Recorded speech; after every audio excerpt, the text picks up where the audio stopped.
So today we're at one of my favorite urban camping spots, good old Walmart, and I'm gonna give you 4 tips that range from how to get free Wi-Fi to how to get cheap food.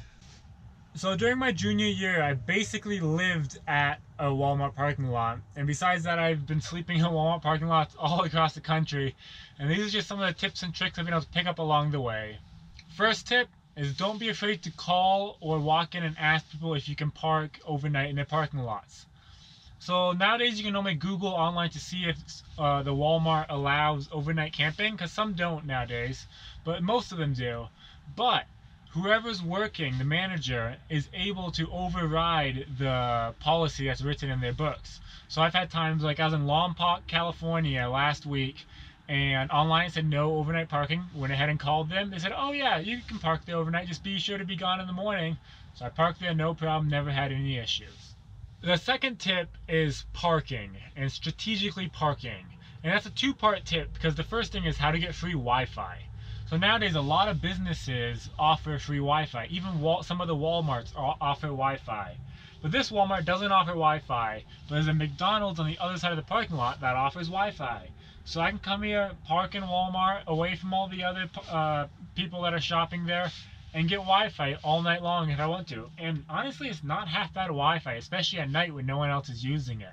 So when you pull into Walmart, make sure to look around at the nearby businesses to see if you can get Wi-Fi from inside the Walmart parking lot. The other thing about parking is looking. When you come into a Walmart parking lot, look around. See where the entrances and exits are, and look at where most of the traffic is, and try to park away from traffic so you're not having to worry about noise at night or people hitting your vehicle. Now the third tip is how to get cheap food. So all Walmarts have a little bit different schedules, but they normally all give discounted food that's about to expire or when they made too much. So for example, this Walmart right here, at 6:30 every morning, they put out all of their bakery food that they made too much of. So every morning I can go in and get cheap bagels, donuts, whatever I want, lunch bread, and I can get it half off or even more off. And then at nighttime, at 10:30 p.m. every night, they put out their deli food, like all their chicken and all their meat, pre-cooked stuff that's gonna go bad the next day. So at nighttime, especially after school and stuff, I can just run inside and grab sweet and sour chicken or rotisserie chicken, and it's only like a couple dollars because it's all half off. So that's how lots of times when I'm too lazy to cook myself, I just get cheap food, and it's not too bad. It's not the best food, but it's not horrible. If you're not sure when they'll put out their discount food, don't be afraid to ask an employee. Most of the employees will tell you, oh, every morning at this time we put out the bakery goods, and every night at this time we put the deli stuff on discount. So don't be afraid to ask, because it can save a lot of money. And it's easy, convenient. Grab something cheap before the day starts.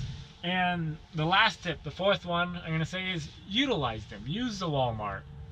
So every day after school, it's like part of my nightly routine is go for a walk and pick up fresh veggies, fresh meat, and make my dinner with it. This way I'm not having to always buy ice or have a fridge that can keep all the food cool. It's just part of my routine at night is go for a nightly walk, pick up the food, have fresh food whenever I want, and I don't have to worry about ice melting or having to buy more ice. So that's about it for the video, but lastly, don't be a jerk. Pick up your trash. The service that Walmart is offering by allowing overnight parking is amazing. Not very many businesses offer it.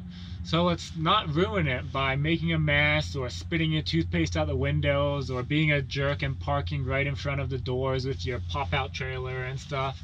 Be respectful, especially like when I call to ask if I can park there. I like to even ask, is there anywhere in particular you would like me to park and stuff. So yeah, let's not ruin it for everyone else and keep enjoying this wonderful service that Walmart is offering. And hopefully my tips and tricks will help you enjoy it even more.